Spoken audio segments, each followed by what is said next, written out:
श्री राम जय जय राम, श्री राम जय जय जय राम, श्री राम जय जय राम, श्री राम जय जय राम, श्री राम जय जय राम, श्री राम जय जय राम, श्री राम जय जय राम, श्री राम जय जय राम, श्री राम जय जय राम, श्री राम जय जय राम, श्री राम जय जय गिरवरराज किशोरी, जय महेश मुख चमृत गौरी, जय गजबदन खड़ानन माता, अजगत जननी दामिनी दुति गाता, नहीं तव आदि मध्य अवसाना,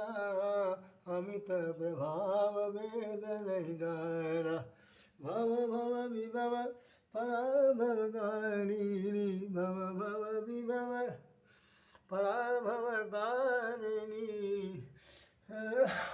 विश्व विमोहनी विश्व विहारिणी, विश्व विमोहनी विश्व विहारिणी, देवी पूजी पद कमल तुम्हारे, देवी पूजी पद कमल तुम्हारे, सुर नर मुनि सब होहि सुहारे, देव पूजी पद कमल तुम्हारे, सुर नर मुनि सब होहि सुखारे, देवी पूजी पद कमल तुम्हारे, सुर नर मुनि सब होहि सुहारे, देवी पूजी पद कमल तुम्हारे, सुर नर मुनि सब होहि सुखारे, सेवत तू ही सुफल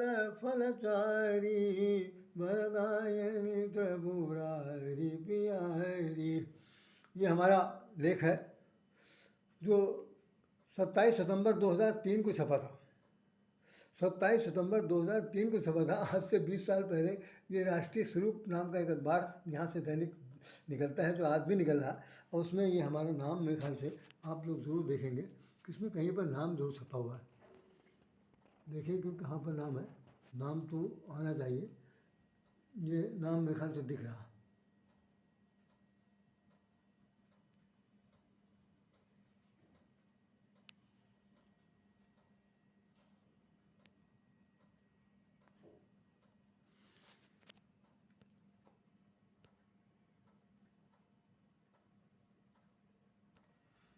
जय माता जगदम्बा की जय, दुर्गा माता की जय, दुर्गा मैया की जय, जगजननी भवानी की जय, काल रात्रि की जय, सभी 9 दुर्गों की जय जय जय। इस पर हम लोग फिर एक बार ये पढ़ दे रहे हैं, जिसमें जिसके आधार पर अब चर्चा करेंगे। तो चर्चा का विषय सिर्फ ये है कि आज ब्रह्मचारिणी का के स्वरूप का वर्णन किया जाना है। तो ब्रह्मचारी के स्वरूप के वर्णन किए जाने से पूर्व हम आपको सामने पहले तो वही चौपाई दोहा पढ़ रहे हैं जो हमारे रामचरितमानस का है, जिसके लिए माता पार्वती जी माता सीता जी पार्वती जी के मंदिर में गई हुई हैं और वहाँ पर उनकी स्तुति कर रही हैं। स्तुति कैसे करती हैं तो उनके पूरे खानदान का वर्णन है उसके अंदर। तो देखिए जैसे, जय जय गिरवर राज किशोरी, जय महेश मुख चांद चकोरी, जय गज बदन खड़ानन माता, जगत जननी दामिन दुति गाता, जगत जननी दामिनी दुति गाता, नहीं तव आद मध्य अवसाना, अमित प्रभाव वेद नहीं जाना, भव भव विभव पराभव कारिणी, विश्व विमोहनी विश्व विहारिणी, देवी पूंजी पद कमल तुम्हारे, सुर नर मुनि सब हो ही सुखारे, सेवत तो ही सुफल फल चारी, बरदायनी त्रिपुरारी प्यारी। ये माता जानकी जी ने माता पार्वती की स्तुति की है, जिसके अंदर उनके जीवन का एक वृत्तांत वर्णन कर दिया कि आपकी सेवा करने से 4 प्रकार के फल प्राप्त होते हैं, और आपके हे देवी आपके चरणों की पूजा करने वाले में सुरनर मुनसब हो सुखारे, सुरनर मुनसा सभी लोग सुखी हो जाते हैं। तो आज हम लोग जो जिस चीज़ का वर्णन करना चाहते हैं उसमें आप बड़े गौर से सुनने की कोशिश करें कि वास्तव में ये आवाज़ आ रही है आपको। देखिए ये सबसे मेरा ये जो निकला हुआ है आर्टिकल है, इसमें लिखा हुआ है कि 27 सितंबर 2000 को निकला था, तो आज 23 साल पूरे हो गए। तो ये जहाँ का जनस्वरूप नाम का एक बहुत बड़ा अखबार है, जिसमें ये छपा था। उनके एडिटर ने मुझसे कहा कि भाई आप एक अपना आर्टिकल दीजिए जो मैं इसमें छापना चाहता हूँ। खैर तो हमने देखा, या देवी सर्वभूतेषु शक्तिरूपेण संस्था, नमस्तस्ते नमो नमः। या देवी सर्वभूतेषु भक्तिरूपेण संस्था, नमस्तस्ते नमो नमः। या देवी सर्वभूतेषु प्रेम रूपेण संस्था, नमस्तस्ते नमो नमः। या देवी सर्वभूतेषु ज्ञान रूपेण संस्था, नमस्तस्ते नमो नमः। या देवी सर्वभूतेषु विद्या रूपेण संस्था, नमस्तस्ते नमो नमः। या देवी सर्वभूतेषु लक्ष्मी रूपेण संस्था, नमस्तस्ते नमो नमः। या देवी सर्वभूतेषु काल रात्रि रूपेण संस्था, नमस्तस्ते नमो नमः। तो इस तरह से देवी की स्तुति की गई, और हम लोग आज ब्रह्मचारिणी देवी के बारे में पढ़ना, सुनना, समझना, जानना चाहते हैं। बहुत से लोगों ने इस बारे में कहा है, आज भी अखबार में कुछ ना कुछ निकला हुआ है। ज़्यादातर ये कहा, इसमें पेपर में जो देते हैं हर साल में 2 बार जो आता है, उसमें एक ही चीज़ रिपीटेड रहती है कि वो ब्रह्म के रूप में वो आचरण करने वाली है।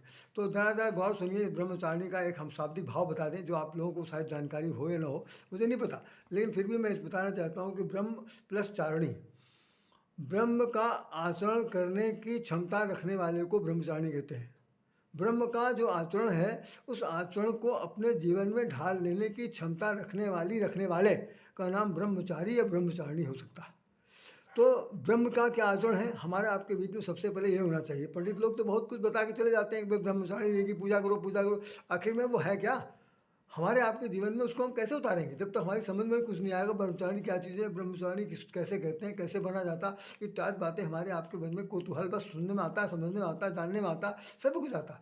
तो सबसे पहले ये देखा जाए कि ब्रह्मचारिणी किसे कहते हैं। तो ब्रह्मचारिणी उसे कहा जाता है जो ब्रह्म है, जो संसार में एक है, जिसका नाम एक तत्व है, उसके बाद दूसरा कुछ भी नहीं है।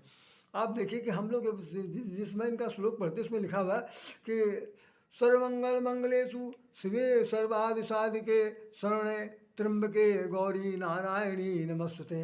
त्र्यंबके गौरी नारायणी नमस्तुते। तुम 3 माताओं के रूप में हो, त्रिमूर्ति के रूप में हो, जिसके अंदर सरस्वती जी हैं, जिसके अंदर लक्ष्मी जी हैं, और जिसके अंदर काली जी हैं। तो ये त्र्यंबके हो गए, 3 माँ हो गए, और साथ साथ नारायणी नमस्तुते। आप अगर नारायण कोई संसार में है तो नारायण का जो स्त्रीलिंग है वो आप है। इसका मतलब अगर नारायण की अगर धर्मपत्नी मान ली जाए थोड़ी देर के लिए, तो रूप है, 3 रूपों में बांट दिया गया। जैसे भगवान श्री हरि ने अपने को 3 रूपों में बांट दिया, ब्रह्मा विष्णु महेश बन गए। ठीक उसी प्रकार से महाविष्णु ने महालक्ष्मी ने अपने को 3 रूपों में बांटा।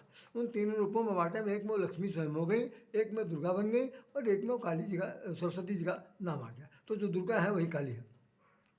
तो ब्रह्म का आचरण करते समय हमारी गीता में भगवान कृष्ण सबसे पहले कहा है कि ब्रह्म उसे कहते हैं जो जिसका कोई प्रिय और अप्रिय नहीं होता, जो कभी कुछ नहीं करता, वो अकर्ता है। जबकि दूसरे श्लोक में लिखा हुआ है कि वही सब कुछ करता।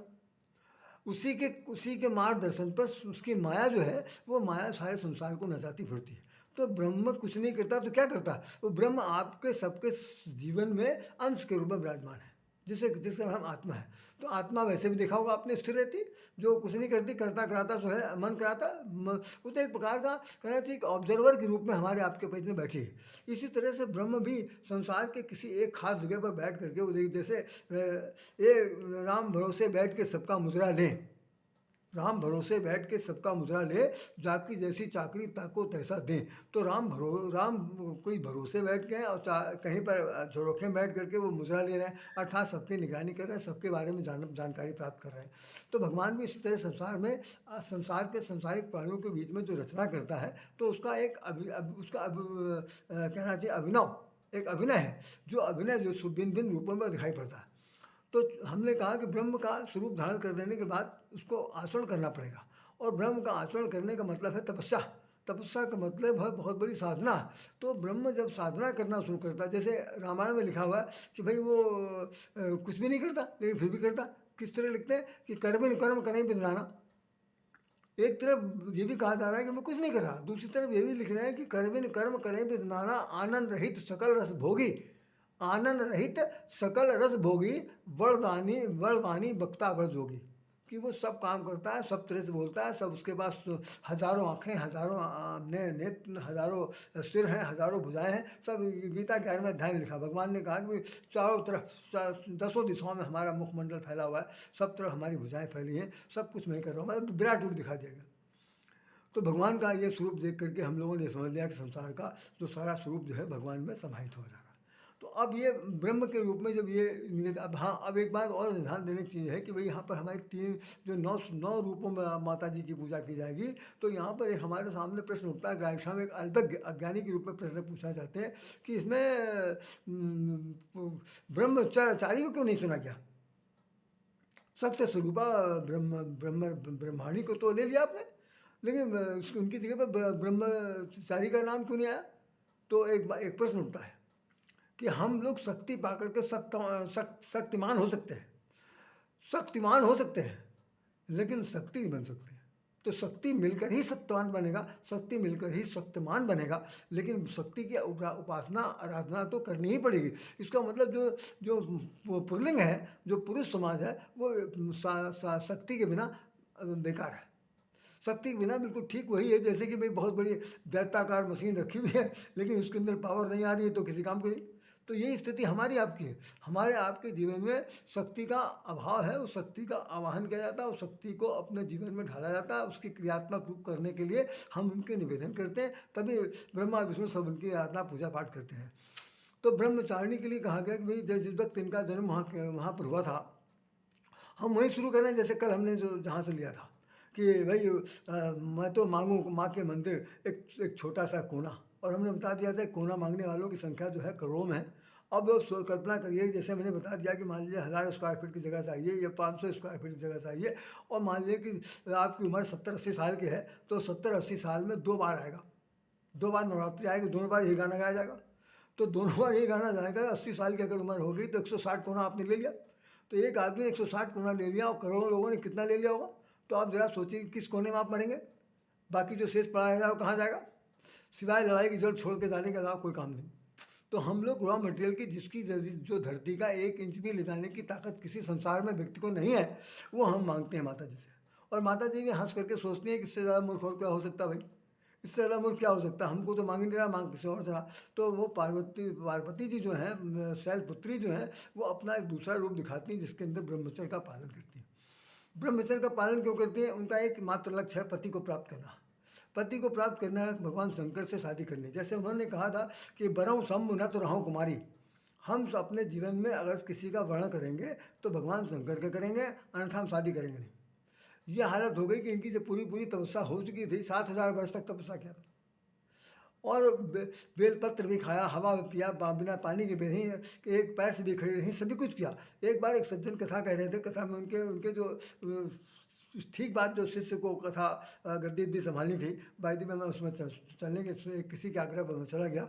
सुन के मुझे बड़ी हैरानी हुई। तो चौपाई ये लिखी है, गोस्वामी ने लिखी है कि कुछ दिनों तक बारी बतासा ये शब्द आया हुआ। तो उन्होंने कहा कि भाई पानी मिला के बतासा खाया।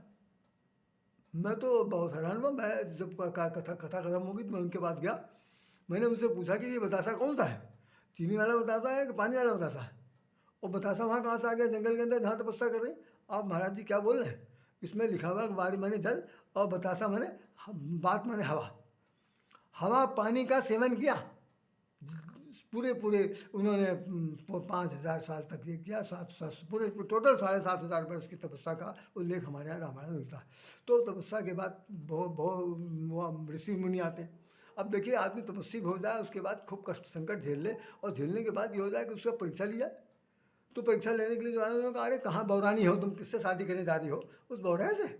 उससे अच्छा वर तुमको हम बताते हैं। कौन सा वर? जो संसार में जिसकी पूजा होती है, अब वो बहुत बड़ा नायक है, संसार का नायक है। उन्होंने कहा, पूछा कौन? कहीं विष्णु। तो कहना अब तो हमें भगवान शंकर के नाम पर अपना जीवन हार दिया। सती जी ने तुरंत कह दिया, मैंने पार्वती जी ने कह दिया, मैंने तो अपना जीवन हार दिया, अब मुझे किसी और से शादी नहीं करनी है, अब तो शादी मुझे से मुझे करनी है। भाई ऋषि मुनि सब चले गए, शंकर जी को कहा सुना, शादी ब्याह होगी, जैसे मैं बार बार बता रहा हूँ, शादी हुआ। तो ब्रह्मचारी के रूप में उनका जो पहला जो लक्ष्य है वो क्या है कि साधना के निमित्त अपने लक्ष्य को निर्धारित करना। ब्रह्मचारी का सबसे बड़ा काम है, ब्रह्मचर्य पालन करने वाले का काम है कि आपके जीवन का लक्ष्य क्या है, आप किस दिशा में जाना चाहते हैं, आप क्या चीज़ प्राप्त करना चाहते हैं, आपका अभिलक्षित लक्ष्य क्या है, आपका टारगेट, आपका मोटो, आपका जो जो जो गोल है वो क्या चीज़ है। अगर उसके प्रति आप सत्तारूढ़ नहीं हैं, उसके प्रति सजग नहीं है, उसके प्रति आप बिल्कुल लायक अर्जुन जैसे नहीं है, तो जैसे अर्जुन को क्या चीज़ दिखाई पड़ता? अर्जुन को एक चीज़ दिखाई पड़ती है, चिड़िया की आँख। लोगों ने कहा बिल्कुल झूठ है, चिड़िया विड़िया की आँख को नहीं दिखाई पड़ती। तो फिर क्या दिखाई पड़ता? तो उसके उत्तर में ये बताया गया कि अर्जुन को चिड़िया के आँख की पुतली दिखती है। यह है सही उत्तर। आँख तो बहुत बड़ी होती है, आपने देखा होगा, दो पलकें हैं, उनके बीच में आँख है, आँख के बीच में पुतली है। तो वो आँख की पुतली देख रहा है जिस वक्त उसको तीर मारनी है। तो आँख की पुतली देखना अर्थात सेंट्रल पॉइंट पर अपने निशाने को लगाना, ये है ब्रह्मचर्य पालन करने की पहली विधा।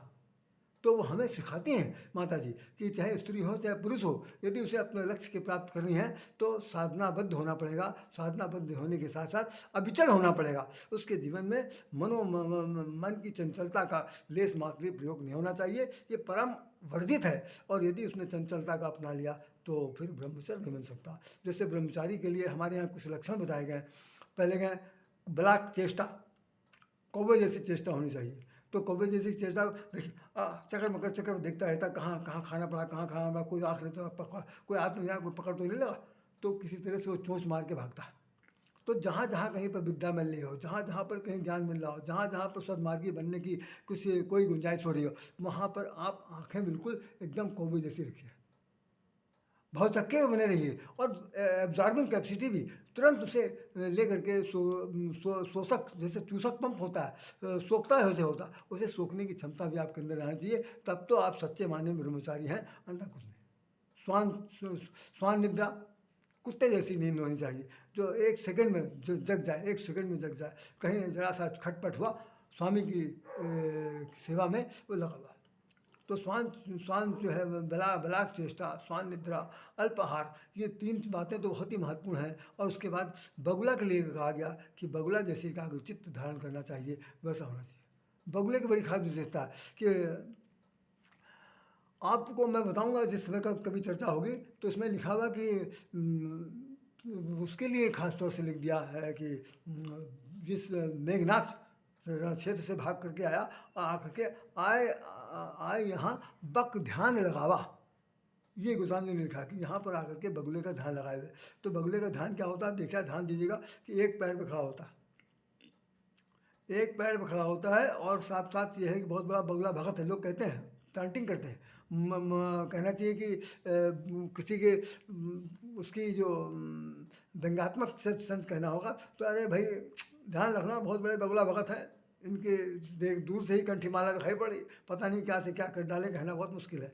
तो ये समझिए, तो बगुला ये करता है कि वो पानी के अंदर है, एक पैर उसका उससे पेट से सना हुआ, दूसरे पैर से वो खड़ा हुआ। तो जब कोई मछली उसके पास से गुजरती है तो उसके अंदर पानी की लहरें आती हैं, तरंगे। उन तरंगों की जब एक बार क्या कहना चाहिए, पैर से वो तरंगे थपेड़े पड़ती हैं, तरंगों की जब थपेड़े पड़ती हैं, तुरंत तो सजग हो जाता। सजग होने के बाद कहता अब जो है शिकार आने वाला। तो जैसे ही शिकार उस तरंगों के माध्यम से आता है, मछली तुरंत तो चोंच नीचे डालेगा और निकाल कर गप से मुँह में रख लेगा, फिर उसी हालत में एक पैर पर खड़ा है। तो एक पैर पे खड़ा होना तो तपस्या का विषय है। दूसरी चीज़ एकाग्रचित्त होना उससे बड़ा विषय है। और तीसरी बात यह है कि अपने लक्ष्य को प्राप्त कर लेना उससे बड़ा विषय है। तो हम लोगों को अपने जीवन में ब्रह्मचारिणी रूपा स्वरूपा जगत जननी माता का अगर ये आचरण करना है तो निश्चित रूप से जिस लक्ष्य में है। अच्छा, इसके लिए कोई उम्र नहीं होती। ध्यान रखिएगा, कोई बूढ़ा आदमी सुन रहा हो कहेगा भाई राज स्वामी क्या बकवास कर रहे हैं आप, अब हम लोग का पैर में कवर लटकाएं, अभी नहीं तो कल को मर जाएंगे। ऐसा ऐसा कुछ नहीं है। हर एक के जीवन में एक लक्ष्य, हम लोगों के जीवन में सबसे बड़ा लक्ष्य है। हम लोगों के जीवन में सबसे बड़ा लक्ष्य है कि भगवान को पाना नहीं है, भगवान के शरणागत होना है। अब शरणागत होने के लिए 50 तरीके चाहिए। 50 तरीकों में कोई तरीका अपने को नहीं मालूम तो भैया कौन सा पूजा हो रही, कौन सा पाठ हो रहा, कौन सा ध्यान मगन हो रहा है, नहीं हो पा रहे। तो निश्चित रूप से रखिए, हर आयु के वर्ग के लोगों को ये बताया जा रहा है कि ब्रह्मचारिणी के स्वरूप में माता पार्वती, माँ शैलजा, शैल की पुत्री ये बताना चाहती है कि ब्रह्मचारी बनना है तो आपको ब्रह्म के आचरण करना पड़ा। ब्रह्म क्या करता है? ब्रह्म हर समय योग निद्रा में पड़े हैं, लेकिन उनका ध्यान हमेशा रहता है कि संसार कैसे चल रहा। संसार को चलाने के लिए जिन जिन लोगों को हमने अपॉइंट किया है, जिन जिन लोग जो हमारे अब काम कर रहे हैं, नवग्रह, भाई नवग्रह तो है, पूरे ब्रह्मांड को नौ ग्रहों ने कंट्रोल कर रखा। उन्हीं ग्रहों की चपेट में पूरा दुनिया फंसी पड़ी। हाँ, किसी के ऊपर वो मंगल सवार है, किसी के ऊपर शनि सवार है, किसी को बृहस्पति बुरा है, किसी का शुक्र बुरा है, किसी का बुध बकवास है, किसी का सूर्य का कमज़ोर है, कोई नीचा है, कोई ऊंचा है। क्या है? इन्हीं के चलते चलते सब लोग जो कितने फंसे पड़े हैं। और भगवान जो है वो जब सब कभी पूरी तरह तकलीफ बढ़ जाती है तो उनकी निद्रा को भंग करने के लिए लोग आते हैं और कहते हैं कि जय जय सुरनायक जन सुखदायक प्रणत पाल भगवंता गोधित हित लागी जन अनुरागी। इस तरह के करके उन्होंने एक छंद गाया गया, तो उस तरह गाते। तो मैं यहाँ पर ऐसा कुछ नहीं कहना चाहता हूँ, केवल ब्रह्मचारिणी के बारे में बता रहा हूँ कि ब्रह्मचारिणी के रूप में हमारे जो ब्रह्मचारी के 4-5 जो लक्षण बताए गए, उन लक्षणों से जो विभूषित हो चुका है, उन लक्षणों का जो अपने जीवन में उतारने की चेष्टा कर रहा, अभी तक नहीं उतार पाया। हमारे यहाँ कहा जाता है कि आदमी की आयु का है चाहे कितनी बढ़ जाए, वो हमेशा विद्यार्थी सीखने के लायक होता है। हमेशा हम लोगों को एक ख़ास बात होना चाहिए। जैसे हमारे जब बचपन में हम लोग स्याही से होंडल पेन से लिखते थे तो उसमें स्याही बोर बोर लिखते थे, और जब स्याही का एक बूंद नीब से चू जाती थी तो तुरंत सोखता से सुखाते थे। तो हमें आपको भी वास्तव में सोखता बनना है, ब्लेटिंग पेपर, कि जहाँ पर हमें कोई अच्छी से अच्छी चीज़ मिल रही है उसको सोख लें, एब्जॉर्ब कर लें। एब्जॉर्बिंग कैपेसिटी हमारे अंदर आनी चाहिए, तभी हम इस देवी स्वरूपा के जो लक्षण हैं, इनकी जो लाक्षणिक विधा है उसको अपना सकते हैं। अन्यथा ब्रह्मचारिणी तो हर साल आएंगी, हर साल यहाँ पर कथा बहुत होगी, पंडित लोग अपने पैराग्राफ दे करके चले जाएंगे, आप उसी तरह पूजा करो, पाठ करो, आम हम न जाना विसर्जन, यही सब कहते रहिए। तो मैंने ख़ासतौर से आपको ये बताने की कोशिश की कि ब्रह्मचारी का सबसे बड़ी विशेषता यही है कि वो अपने लक्ष्य के प्रति एकदम अडिग, कोई हिला डुला नहीं सकता, कोई उसके अस्तित्व को किसी भी सीमा पर किसी भी तरीके से उसे लोच नहीं पैदा कर सकता। अगर लोच पैदा कर दिया तो समझ लीजिए कि फिर वो ब्रह्मचारी बनने योग्य है ही नहीं।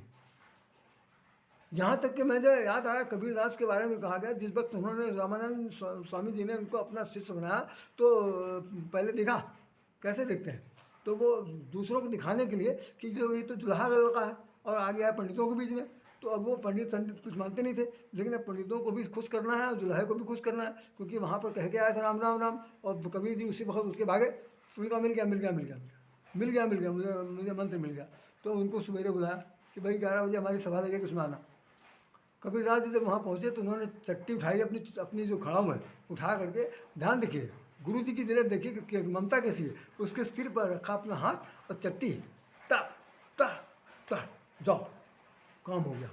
कबीरदास ने कहा बस, अरे महाराज मुझे नहीं मालूम था कि आप अपनी खड़ाऊ से चोट अपने ऊपर पहुँचाएंगे और हमारे सिर पर आशीर्वाद देंगे। इतना बड़ा आशीर्वाद कौन दे सकता है? इसका मतलब क्या है कि वो जैसे कुम्हार कच्चे घड़े के ऊपर नीचे से हाथ लगा करके ऊपर से थपथपाता है, प्लेन करता, ठीक उसी प्रकार से ये गुरुता जीवन मानी चाहिए, तभी आप कोई ब्रह्मचारी बन सकता, नहीं ब्रह्मचारी तो सभी बने पड़े हैं। और एक बात बता दूं जो ब्रह्मचर्य के पालन के संबंध में, क्योंकि इसके बाद जल्दी अवसर आएगा नहीं कहने सुनने का, ब्रह्मचारी को हर प्रकार से एक खास बात होनी चाहिए कि उसका मन जो है वो बुरा न मानना, भाई भोग व्यक्ति की तरफ नहीं होना चाहिए। किसी प्रकार की स्त्री सुख या पुरुष सुख की अपेक्षा उसके जीवन में नहीं आनी चाहिए। विरक्त की भावना उसके अंदर कूट कूट भरी होनी चाहिए। अगर वो ऐसा कहीं मन में ठान लिया कि एक तरफ भाई स्त्री का भी रसा स्वादन होना चाहिए, पुरुष है तो पुरुष का रसा स्वादन होना चाहिए, तो समझिए ब्रह्मचर्य का पालन नहीं हो सकता, वहीं पर उसका खंडन हो जाएगा। तो ब्रह्मचारी तो वही है जो अपने मन को संयमित रखे, अपने इंद्रियों का संयम रखे और साथ साथ अपने मन को, बुद्धि को, विवेक को, और साथ साथ कहना चाहिए कि जो सो सो शोषक क्षमता है, जो शोषण करने की क्षमता है, उसको वो और भी उत्तरोत्तर बढ़ाता चला जाए। जो हमने जो अध्यापक पूर्ण सिंह की एक सरदार जी थे, उनकी किताब इंटरमीडिएट में पढ़ाई थी, तो उसमें आचरण की सभ्यता लिखा था। आचरण सभ्यता नाम का पाठ था। ये बात इंटर में हमने पढ़ाया था 71-72। तो उस वक्त एक ये किताब चलती थी, गद्य संकलन था एक, नाम इस तरह मुझे याद नहीं आ रहा, दो किताबें चली, गद्य गरिमा भी थी, गद्य संकलन भी था। तो उसमें अध्यापक पूर्ण सिंह ने एक बात लिखी थी कि देखिए कि कोई चीज़ सीखने के लिए क्या क्या क्या चीज़ ज़रूरत होती है। पहला, चिंतन। ये विद्यार्थियों के लिए बोल रहा हूँ, ब्रह्मचारियों लोगों के लिए बोल रहा हूँ। पहला चिंतन, दूसरा मनन, चिंतन, मनन, अध्ययन, अनुकरण, अनुसरण, कंठस्थ और हृदयंगम। कितनी जात है? चिंतन, मनन, अध्ययन, अनुसरण, अनुकरण, कंठस्थ और इसके बाद हृदयंगम। मतलब 8 पद्धतियां हैं जिनके आधार पर वो पढ़ा जा सकता है। ऐसे कोई एक बार किताब पढ़ ले, कहीं हम पुराण जानकारी हो गई, तो फिर वो पक्का कहना चाहिए ना समझ से बड़ा कुछ और नहीं हो सकता। तो पहली बात तो कि जिस विषय को पढ़ना है, जिस विषय को जानना है, तो उस विषय के बारे में पहले मनन कर लीजिए। उससे रिलेटेड तमाम सारी पुस्तकें, शोध ग्रंथ को इकट्ठा करिए। चिंतन किया, मनन किया, मनन के बाद अध्ययन किया, अध्ययन के बाद उसको अनुकरण किया, फिर अनुसरण किया, कंठस्थ किया और फिर उसके बाद हृदयंगम किया, गले से नीचे उतार लिया। ये इतनी बातें जिनको आ गई वही ब्रह्मचारी का पालन कर सकता है, ब्रह्मचारी देवी की वही सच्चा उपासक हो सकता है। बाकी मंत्र तो सभी कुछ हैं, सभी लोग जानते हैं, जानते रहिए और इसी तरह करते रहिए। इन्हीं शब्दों के साथ राधेश्याम राधे अपनी तरफ से आप सब लोगों से क्षमा चाहता है, बुराई भी चाहता और चाहता है कि अगर मेरी तरफ से कोई कहने सुनने में अपराध हो गया हो, कोई अप्रियता आ गई हो, तो मैं क्षमा चाहूँगा। फिर से एक बार हम लोग सब लोग उसी माँ देवी की स्तुति के साथ एक शब्द कह दें कि देवी पूजी पद कमल तुम्हारे, सुर नर मुनि सब होई सुखारे, सेवत तो ही सुफल फलचारी, वरदायनी त्रिपुरारी बिहारी। ये ख़ास तौर से चौपाई है जो उनकी माता जी के लिए गाई गई है।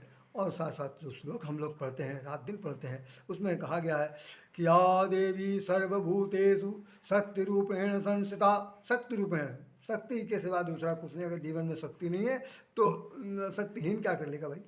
शक्तिहीन क्या कर लेगा? तो हमें शक्ति की आवश्यकता है। शक्ति हमेशा विकल्प, हमने कहा था, शक्ति जो है वो एक तरह का मूर्त रूप होता है।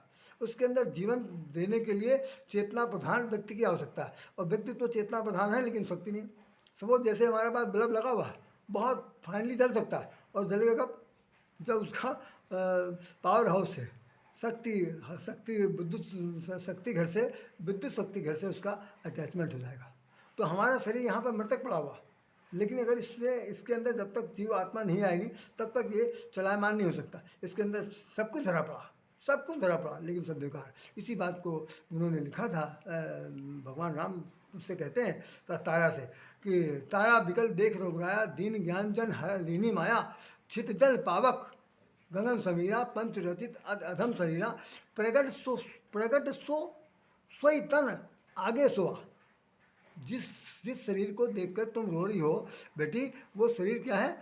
सोतन आगे सोवा, जीव नित्य कहीं लग तुम रुआ। अरे तुम्हें रोने की क्या आवश्यकता है? वो तो नित्य है, अखंड है, अभेद है, अनादि है, पादम परमेश्वर से समाहित हो गया है। तुम चुप हो जाओ। तारा, उसी वक्त तारा को ज्ञान प्राप्त हो गया, और तारा जो है भगवान राम के चरणों में गिर पड़ी। हमारे आपके जीवन में यही ज्ञान प्राप्त हो। इन शब्दों के साथ राधेश्याम राधे आपको हृदय से नमन करता है। कोई गलती हो क्षमा कीजिएगा। जय श्री राम।